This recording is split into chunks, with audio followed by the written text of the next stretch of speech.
очрашуда сезнең белән очрашуыбызга без бик шатбыз. Һәрберебез өчен бүгенге очрашу ул күңелле мизгелләр.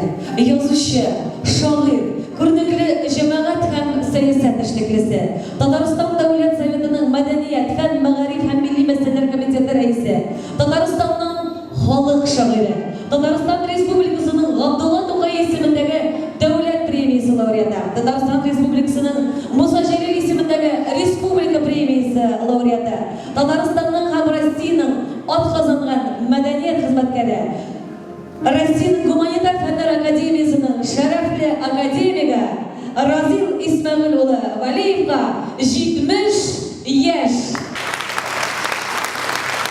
Менә 50 елга якын ул әдәбиятта 3 юнәлештә поэзия, проза, драматургия жанрларында иҗат итә. Бүгенге көндә ул 60лап китап авторы, 200дән артык җырга җан өргән шагыйр, дистәләгән сәхнә әсәрләре белән тамашачы мәхәббәтен яулаган драматург. Ләкин кайсы гына жанрда эшләсә дә, Разил Валиев иң беренче нәүбәттә шагыйр булып кала. Аның проза әсәрләре дә үзләренең шигъри теле, образларга бай булуы белән аерылып тора. Пьеса спектакльләре дә җырлы, моңлы булуы белән үзенчәлекле. Һәм бүгенге шушы җылы очрашуыбыз юкка гына Мәскәүдә узмый, чөнки бу көннәрдә башкалада Татарстанның мәдәният көннәре бара. Татар мәдәниятендә, иҗтимагый сәяси тормышында Разил Валиев исеме алтын хәрефләр белән уелган. Бу кичәләр зур турында анда сөйләгәндә, соңда ничегрәгендә мин Мәскәүдә идем, күптән булмадым. Бәдәм сез Мәскәүдә булмадыгыз, сез Мәскәүдән китмәдегез. Чөнки ул Мәскәүдә 5 ел әдәбият институтын бетереп, Мәскәүдә менә бу урамнарда йөргән, бу Арбатларда, бу татар урамнарында йөргән кешеләр булса, чөнки ул безнең Мәскәү язучысы. Шакырасыздан Çünkü onlardan Мәскәүгә әйләнеп кайттыгыз һәм Мәскәү халкы, Мәскәү татарлары сезне сагынып, көтеп каршы алалар. Әле вакытында турында әйткәндә күп сөйләргә була, турында әйтеп киткән, чөнки ул безнең татарлар арасында иң ямьле, иң җырлы язучыларның берсе, чөнки әйтеп киттеләр 200 автор, 200 исполнитель, аның җырларын иң зур сәхнәләргә чыгарып җырлыйлар. Илһам Бага Шакировтан алып, иң яшь, әле узып киткән яшь егетләргә хәтле. Чөнки дистәләгән ел аның җырлары безне тәрбияләгән, безне мәхәббәткә өйрәткән, безне туган илне яратырга өйрәткән, безне әти-әнигә үзебезнең мөнәсәбәтне саклап яратырга өйрәткән. Сезнең шигырьләрегез аркылы без күп еллар узабыз һәм күп еллар сагынып узарга туры килсен диен. Тагын әйтәсе килә һәр Рустам Гаич иртәгә булачак сездән, халык белән иртәгә музыка йортында. Бүген ул әйтәгән Мәскәү халкына без шулар пока исән сау булганда һәр елны иң матур шәхесләребезне күрсәтербез. Бу традициялар һәр вакыт булыр һәм бу традициялар һәр вакыт кабатланып торачак дип үзенең сүзен телефоннан әйтеп бирде. Тагын бер шартлы хәбәр, иртәгә сәгать 9-да Рустам Галич һәм шәһәр мэрының урынбасары Шакир Хустурин барабыз кинотеатр энтузиастының зданиясына, Сергей Собянин зданиені бізге берді, документларны алдық, 12 миллион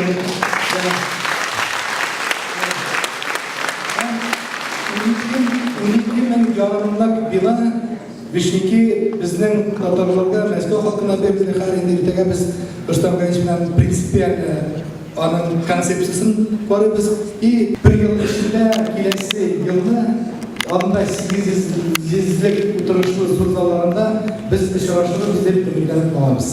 Казанда җәйше. Шәп иде бураннары. Казанда көз кызгылт иде. Амында ниндидер Казанда сөю бар иде. Актан иде йортлары. Нигә үпкәләде Казан? Озатырга чыкмады. Biz dala balalarına Казанда yollar tarma.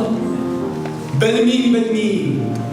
Min Мәскәүнең миллионынчы татары. Вот сегодня приятно видеть, здесь очень много взрослых людей, но в то же время вот среди взрослых людей выделяется наш штаб, это молодежь, где-то в районе 50 человек сегодня здесь находятся. Эти люди не просто с улицы, это люди, которые действительно интересуются татарской поэзией, которым татарская поэзия не безразлична, потому что Разиль Валеев, во-первых, мой земляк, поэтому нам стихи его очень нравятся. Он из нашего Нижнекамского района, поэтому он нам особо близок.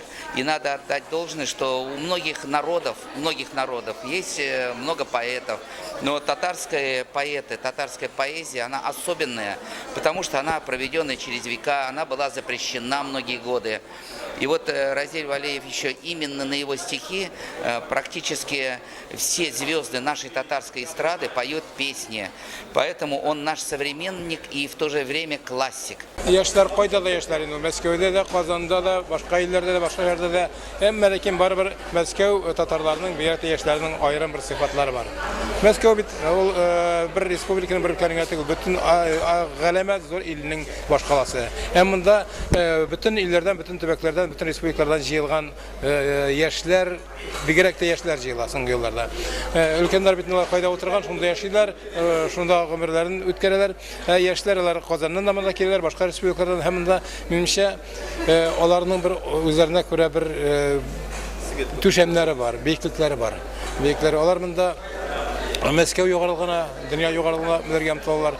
Әмма бездә татарлар, Татарстанда бер сүз йөри һәр вакытта. Безгә һава торышы һәр вакыт Мәскәү ягыннан килә дип әйтәләр. Мәскәүдә бүген яңгыр ява икән, 3 көннән соң Казанда явачак. Мәскәүдә монда суык була икән, 3 көннән соң Казанда суык булачак дип. Ул сәясәттә дә шулай, мәдәниятта да шулай, башка төбәкләрдә дә шулай. Әгәр дә Мәскәүдәге татарлар монда татар халкының барлыгын күрсәтеп яшәйләр икән, без горурланырлык дәрәҗәгә менеп җитәләр икән, ул Татарстанга да сизеләчәк. Без бөтен дөньядагы татарларны алга барырга, аларны берләштерергә омтылабыз. Әмма ләкин Мәскәү татарлары үзләренә алар татар халкын күтәрә алмыйлар, әгәр Татарстан белән бергә булмаслар. Безнең Татарстаныбыз әгәр дә сакланса, Татарстаныбыз көчле булса, куәтле булса, шул вакытта татар халкының гомере озын була. Татарстанны көчле итер өчен Мәскәүнең роле тоткан урыны бик зур. Мин теләр идем Мәскәүдәге татарлар үзләренең татар буларын, татар халкының иң затлы, зиялы өлеше буларын исбатлап күрсәтсеннәр иде. Башка халыклар арасында югалып калмасыннар иде. Югыйсә, гаилә курган вакытта, бигрәк тә яшь вакытта бит инде иң төп эшләрнең берсе гаилә куру. Гаилә курган вакытта уйлабрак курсыннар иде. Киләчәкләрне уйлап. Бүген ул бер нәрсә дөньяга караш. Тора-тора ул үзгәрә, фикерләр дә үзгәрә, язмышлар да үзгәрә. Шуңа күрә гаилә ул милләтнең, һәрбер милләтнең, һәрбер дәүләтнең халкының төп нигезе. Гаиләң нинди була, милләтең шундый була. На мой взгляд, подобные встречи являются очень важными, поскольку они поддерживают, они способствуют развитию отношений между представителями нашего сообщества, между представителями татар Москвы. Это очень здорово. Мында килдем Разиль Валеев белән танышырга. Ул безнең шагыйребез. Мин горурланам шундый кешеләр без белән. Разиль Валеевның юбилее ел буе дәвам итә инде. Без аның юбилеен башка, аның туган авылы Ташлыкта бик матур булды. Аннан түбән Камада, аннары Шаулыда, Уфада, Казанда, бүген Мәскәүдә.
участвую в движении «Штаб». Это движение молодежи, которое пропагандирует татарские песни, культуру, традиции. И в том году мне удалось поучаствовать в конкурсе «Татар-Каза». Здесь, в Москве, проходил отдельный конкурс. Это было в рамках дня рождения Ямалеева Рустема Фаизовича. Мы были приглашены на него как гости, и там же проводился конкурс. Было много всяких испытаний, и я, к моему удивлению, победила. Это мне подарили, конечно, подарки. Я благодарна очень этому движению за сохранение наших традиций в Москве. В Москве это очень сложно сделать, так как много конфессий и религий разных. И вот Рустем Фаизович, большое ему спасибо за то, что он нас держит вот вместе, что мы вместе посещаем мероприятия, поддерживаем друг друга в сложных вопросах. Вот, и сегодня на концерт пришли много штабовцев, молодежи очень много. Его стихотворения мы очень любим, песни часто поем в штабе. К нам приходят баянисты, и мы вместе с ними исполняем его песни. Очень рада, что такой концерт наконец-то проводят в Москве. Также я занимаюсь с детьми музыкой. В частности, мы учим татарские песни, выступаем. И вот здесь я смогла приобрести, наконец-то, сборник Рузеля Валиева, чтобы исполнять эти прекрасные песни. Я давно искала их, наконец-то вот купила. Думаю, вскоре вы услышите нас.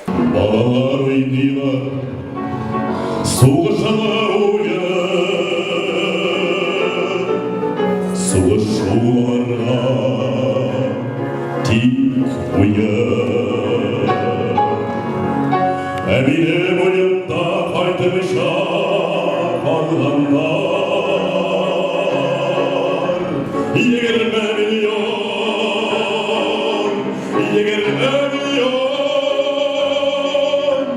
Әмине бойында қайтып шақырғандар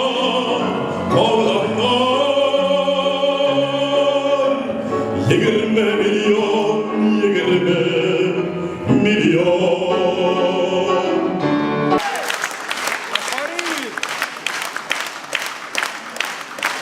Вот сегодня решил прийти, познакомиться с культурой Татарстана, так сказать, впитать весь дух, всю эту атмосферу Татарстана, ощутиться опять, вспомнить детство, так сказать, потому что мое детство прошло именно в Татарстане. Шундый бәрәкәтле туган җиргә һәм шундый талантлы ул үстергән әнкәйгә багышлап, ничек күңелдә шигырь тумасын инде.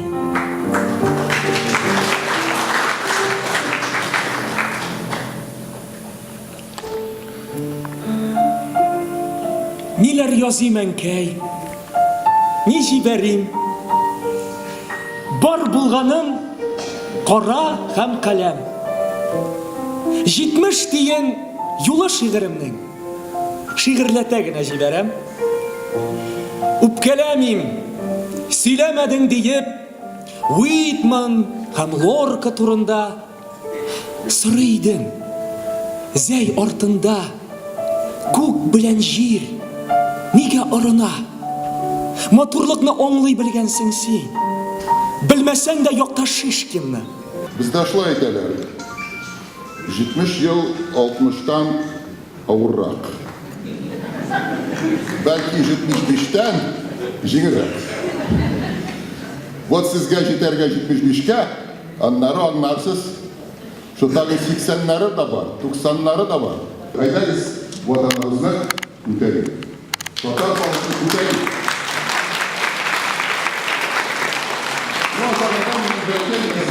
Бүген минем бер мәкалә чыкты. 25 сентябрьдә безнең Россия фәннәр академиясе президентны сайлады. Мин шул җиде кандидатлар арасында мин да бар.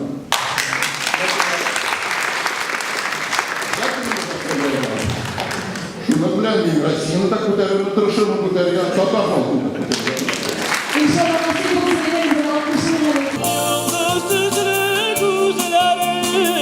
Нигә моңсу йөзләрең, күккә йолдыз атылганда, ничек түзәрмен? Йолдыз төсле күзләрең, нигә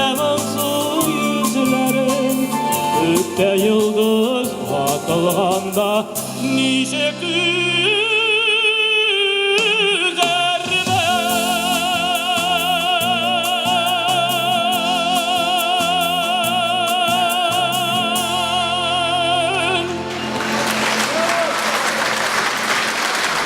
Халқымыздың мұңлы сандуғашы Илхам Валиев. Разил Валиевны бик яратабыз, бик укыйбыз. Разил Валиевның кичәсендә булдым. Казанда шыгырым тулзалда. Шыгырым тулзал е, урында булмады хәтта. Бик яратабыз.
Я с ним знаком уже 50 лет назад, можно сказать.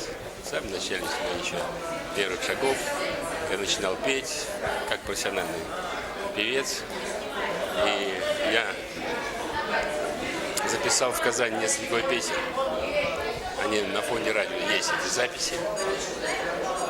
Разиль Валеев их писал в содружестве с композитором Рашидом Абдуллиным, своим другом, который сейчас, к сожалению, нет с нами. И вот прошло совсем немного, всего лишь там почти 50 лет, и мы снова с Рашидом Валеевым встречаемся. И вот на этом творческом вечере, где будут звучать великолепные стихи Разиля, я исполню опять те же самые песни, которые я пел полвека назад.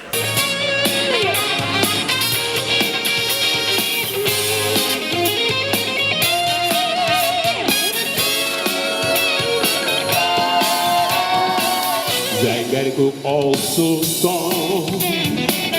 yoktaki koraten Silmini ahırısı mengeye karattım Seslerini tarattım Hilsini yarattım Seni behet gelirken yıl Savaşa başlatlıktan kırdım Hey! Lay lay lay lay lay lay lay Lay lay lay lay lay lay lay Seyir'in behet gelirken yıl Savaşa başlatlıktan kırdım Hey! Eze yarablar Мәскәүдә беренче курста укыган вакытта мин шагыйрь дигән бер шигырь язган. Ул шигырьнең язмышы бик тә бәхетле булды. Мин һәр җирдә укыйм, һәр кичәндә укыйм. Ул бүгенге көндә дөньяның 53 теленә тәрҗемә ителгән һәм ул бер шигырь аерым бер китап булып 53 телдә басылып чыкты. Анда нинди генә телләр юк. Менә шул шигырь, 20 яшьтә язган шигырь, ул дөньяны үзгәртү турында. Ул вакытта Горбачевлар юк, берсе дә юк, ә без инде шагыйрьләр ялган идек дөньяны үзгәртергә, перестройкага. Әзерләйдек Горбачевны. Ул шигырь белән булай. Әйе, минем көчле рухымнан җир вә күкләр калдырар, калыйтакташ. Җылый, сугыша җирдә. Акыл күпме җавап эзләгән, я дөньяны үзгәртәм бүген, я булмаса үзем үзгәрәм. Аңла миннән җирле зәңгәр дисәң, тормышка сабан туй дисәң, һәр нәрсәгә мине үз атамам, айны кыйган беләсәң. Чәчәкләргә үз исемен бирәм, меңтерләр көнгә, меңтерләр. Үлем белән яклашканда да Акның ара дип сөйләмә. Дуслар юкта шын дуслыкны вакытым, бу дөньяда яшәү мең рәхәт. Адашыпмы, ачык килеп чыга, безнең йөрәккә мәхәббәт. Кайсак ялгыш, уңны-сулны үтим, булгалый инде булгалый, кешеләрдән гел яхшылык телим. Мин хыялый бугай, хыялый. Хаксызлыкны күреп ярсыйм шашам, матурлыкны күреп тезләнәм. Я дөньяны үзгәртәм бүген, я булмаса үзем үзгәрәм.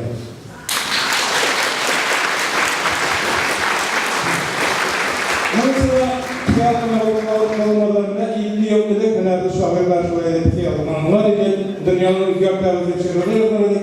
Men dünyanın özgürlüklerini Afrika'da, Dünya Afrika'da, Amerika'da anlatmadan. Men bizimizin dünya turnesiyle alıp vardım. Tatar dünyası turunda, bizimizin Tataristan dünyası turunda, Moskov'daki Tatarlar dünyası turunda. Dünya özgürlüğü bir. Tataristan'da vararız, bugünkü kazanlarımız Tataristan'ımız bütünlüğü başka. Hem bütünlüğü bile Moskov'ya bir tasarruflayıp bizdeki tuvaliydi. Moskov'da yalan köp kişiler bular, köp yalanlar bular. Vakillikler bizde bugünkü devlet birisi de yok idi. Demek dünya özgürlüğü. O dünyanı biz özgürlüğü, siz özgürlüğü, rahmet sizge.